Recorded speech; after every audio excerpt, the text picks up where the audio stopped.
I stream.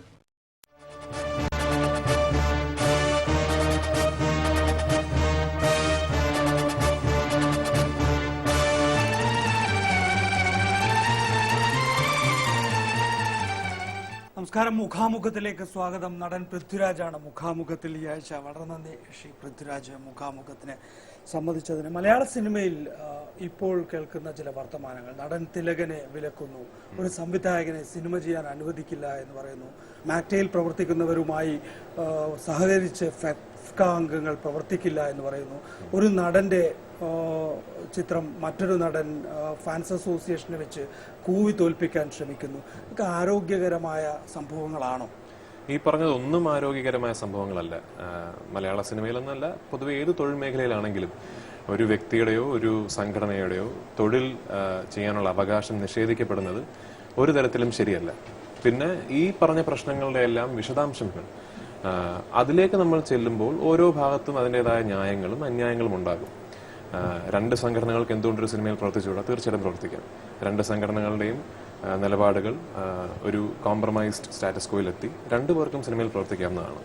ഒരു വ്യക്തിയുടെയോ നടന്റെയോ തൊഴിൽ അവകാശം നിഷേധിക്കുന്നത് ഒരു തരത്തിലും സിനിമയിൽ നിന്ന് മാത്രമല്ല, നേരത്തെ പറഞ്ഞ ഒരു മേഖലയിലും ശരിയല്ല.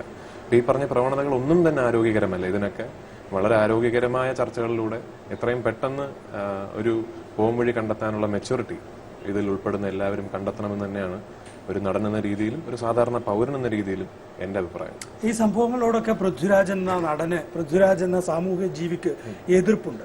തീർച്ചയായിട്ടും ഉണ്ട്. എതിർപ്പ് മാത്രമല്ല, ഒരു വലിയ പരിധിവരെ ചെറിയ നാണക്കേടുമുണ്ട്.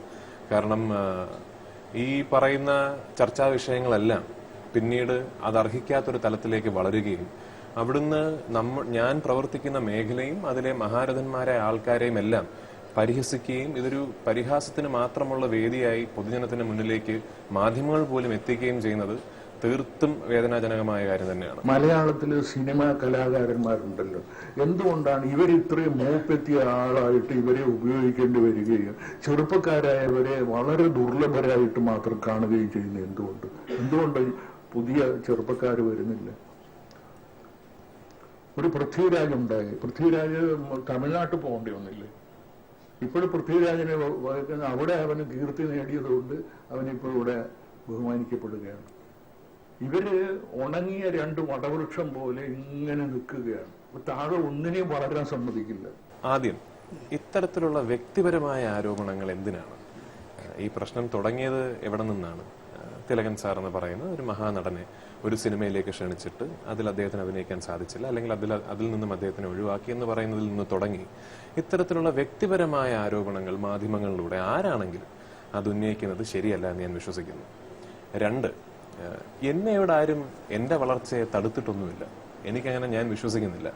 നമ്മൾ കമ്പാരിറ്റീവ് തലങ്ങളിൽ നിന്ന് സംസാരിക്കുകയാണെങ്കിൽ എന്റെ വളർച്ചയുടെ വേഗത ഒരു പക്ഷേ ലാലേട്ടനെയും മമ്മൂക്കയും കാട്ടിലുമെല്ലാം വളരെ വളരെ ഫാസ്റ്റാണ്. ആ കാര്യത്തിൽ ഞാൻ വളരെ ഭാഗ്യം ചെയ്ത ഒരാളാണ്.